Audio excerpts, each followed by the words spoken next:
to respond to Russia's aggression. We need to be strong to get peace.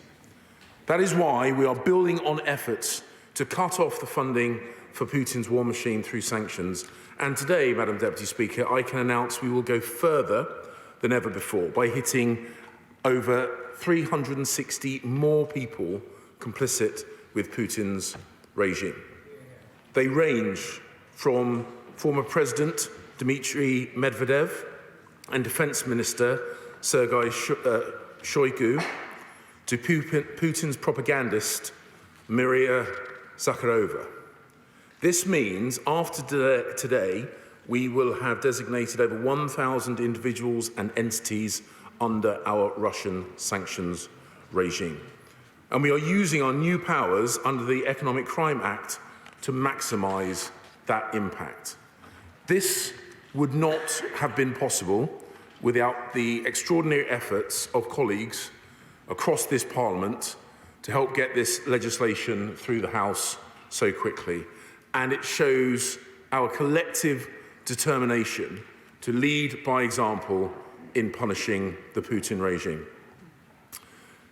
In December, He's right that we're sanctioning a lot of people, but in actual fact, we name the people who are sanctioned, and it's other people that then do the sanctioning by not engaging with them on a financial basis, not buying or selling properties and all the rest of it. One of the difficulties at the moment is that it's phenomenally difficult to find out on the Foreign Office sanctions list who is and isn't sanctioned. So, for instance, the members of the Duma, who I gather it was announced last week were sanctioned, they're still not on the Foreign Office website list, so far as I can see anyway.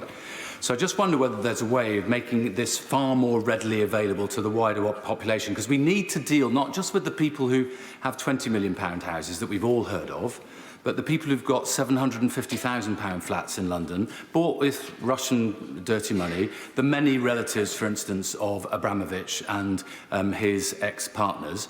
Each one of those needs to be dealt with, and each one of those properties needs to be seized.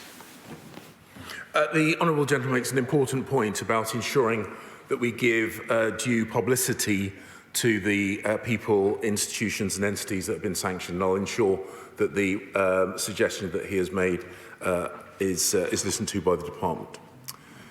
In December, we brought our G7 partners together in Liverpool to warn Putin that invading Ukraine would have massive consequences.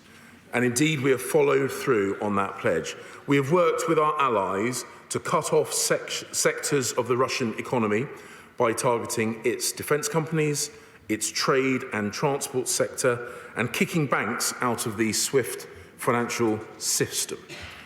We have led the way in our financial sanctions, targeting 10 Russian banks, and we have hit over £300 billion worth of Russian bank assets. All this amounts to the toughest sanctions package of any country. And we will work with and encourage all our allies to keep ratcheting up their efforts as well. We will continue to provide lethal military aid to Ukraine. We were the first European country to send defensive weapons, and we have already donated over 3,600 NLAW anti-tank weapons and are also now supplying Javelin missiles.